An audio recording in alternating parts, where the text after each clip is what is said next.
আসসালামু আলাইকুম ডিয়ার ভাই বোনেরা, কি অবস্থা সকলের? আশা করি সকলেই ভালো আছে। আমরা চলে আসছি ভোলা। ভোলা হচ্ছে প্রচুর পরিমাণে বাইক রাইড করে ভোলা চলে আসছি। ভোলায় বিভিন্ন কার্যক্রম ছেলে এখন চলে আসছি আমরা শাহবাজপুর।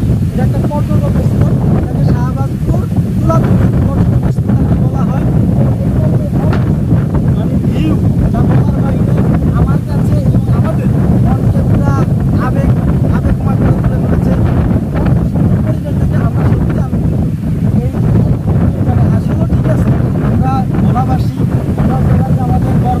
আর আমাদের চারপাশের নদী, হ্যাঁ, মানুষ হয়তো অনেকে বলে যে ভাই বন্যা হলে আমরা ডুবে যাই, ওই সেই। ভাই আল্লাহ তাআলা আমাদেরকে ভালো রাখে, ঠিক আছে? আল্লাহ তাআলা আমাদেরকে ভালো রাখে, আল্লাহর রহমতে আমাদের প্রবলেম হবে না। ভাই একটু জুম দিয়ে দেখেন প্লিজ। ঝিমির বাড়ি, তারপরও আল্লাহ আমাদেরকে অনেক ভালো রাখেন, সুস্থ রাখেন, আলহামদুলিল্লাহ।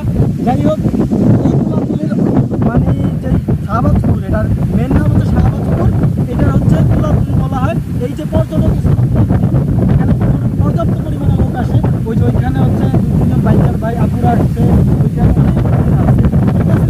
অনেক লোকেরা এখান থেকে আসে, ঘুরতে আসে। তো আমরা চলে আসবো আসবে।